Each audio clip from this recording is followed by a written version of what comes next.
अशी मला खूप आवडते. मला तिचं लग्न करायचं नव्हतं तरीही मी केलं.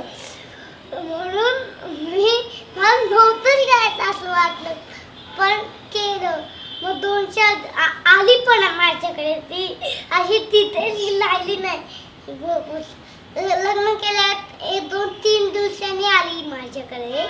त्याच्यानंतर आहे तिची ती छान आहे पण ती असं वाटतं तिला हे करावं ते करावं म्हणून मी म्हणते हे कर तू ते कर तू.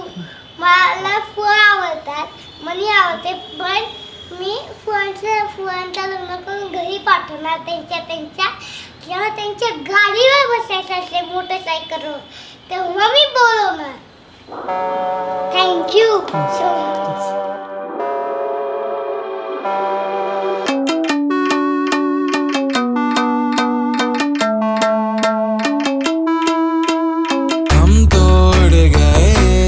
तुम झुके तब से तुम नजर में आ रुके. हम तो हो गए समा धीरे धीरे था लम्हा. अब तो होना है वही जो बनाने जाना. हम तो हो गए समा धीरे धीरे था लम्हा. अब तो होना है वही जो बनाने जाना. हा सांगायचं म्हणजे ती खूप ब्लंट आहे. ती एवढी स्ट्रेट फॉरवर्ड आहे आणि ती लाईक ओपन आहे हार्ट. तिला कुठली गोष्ट शी कॅनॉट फेक एनिथिंग. खूप नॅचरल जे मनात आहे तेच तोंडात आहे. कधी कधी त्याच्यामुळे हर्ट पण होतो माणूस, कधी कधी माणसाला छानही वाटतं. पण ती तशीच राहावं अशीच माझी इच्छा आहे. कारण एवढं आत्ताच्या टाइम पिरियड मध्ये एवढं ओपन एवढं स्ट्रेट फॉरवर्ड पर्सन मिळणं खूप अवघड आहे आणि ती तिची स्पेशालिटी आहे. हम तो उड़ गए उड़ गए.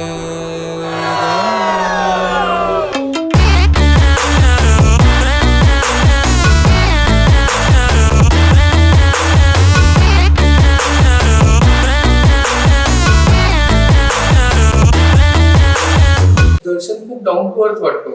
अंडरस्टँडिंग नेचर त्याचं जाणवून येतं. म्हणजे त्याला जर राग जरी आला जे काय आता आम्ही ऑब्झर्व केलंय तर तो लगेच रिॲक्ट नाही होत.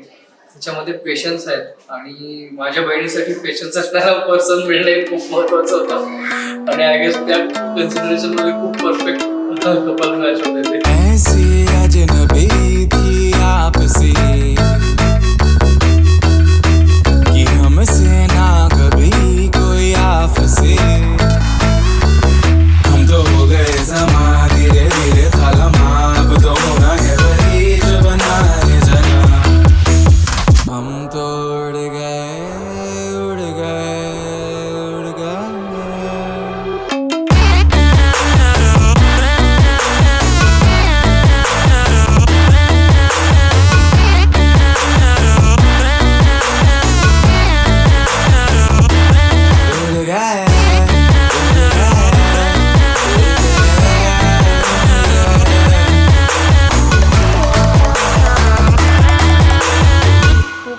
एक एपिक गोष्ट होती.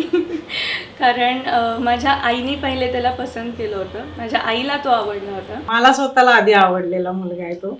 त्यामुळे मी त्याच्याशी बोलताना कधीच मला असं खूप दडपण आलंय किंवा काय असं कधी झालं नाही. तर तिला फर्स्ट टाइमच बोललो तुझी मम्मी माझ्या मम्मीसारखी आहे म्हणून मी तुला बोललो.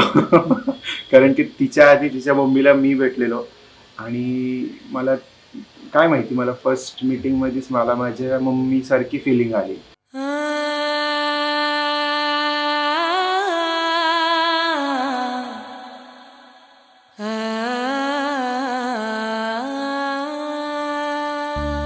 सगळ्यात पहिले जेव्हा मी त्याला भेटले त्याच्यानंतर सुद्धा मी जे त्याच्या बरोबर बोलताना जे मी फील केलं जसं की मी आणि दादा आईबाबांशी जसे आहोत तो तसा त्याच्या आईबाबांची. म्हणजे आत्ताच्या जनरेशनमध्ये मला जे एखाद्या पार्टनरकडनं पाहिजे होतं ते तो त्याच्या आईबाबांबरोबर आहे. तसाच मी आणि माझा दादा माझ्या आईबाबांबरोबर आहे. ती सगळ्यात मेन गोष्ट मला त्याच्याबद्दलची खूप अट्रॅक्टिव्ह आणि खूप अशी हेवा वाटला त्याचा की हेच जे आहे जे मी एक्सपेक्ट करत होते.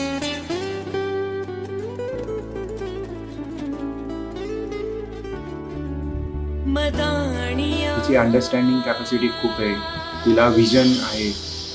That is what I am looking for, की बाबा तिला काय करायचं तिच्या लाईफमध्ये तिला माहिती आहे.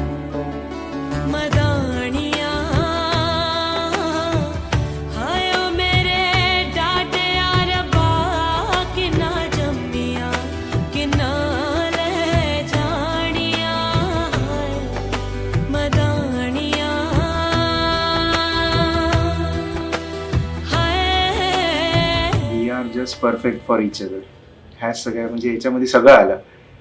कारण की मी जसं आहे तशीच ती आहे, जिद्दी आहे, थोडीशी स्टबन आहे, आणि तिचं ॲटिट्यूड, ह्या सगळ्या गोष्टी आमच्यात खूप कॉमन आहे आणि ते आम्ही एकमेकांना बरोबर फिक्स करतो.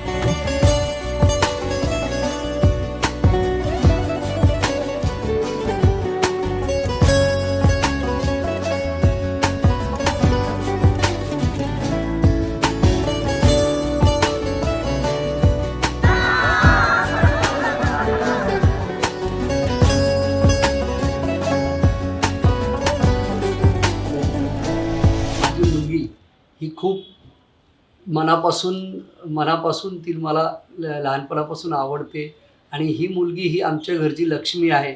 या मुलीपासूनच आमच्या घराची सगळी प्रगती हिच्या जन्मापासूनच झालेली आहे आणि ही मुलगी हेच माझं सर्वस्व आहे. चली ससुराल ने तू दिल नू संभाल हुण की सोचे, हो गई पराई नी तू रब ने बनाई रीत की सोचे.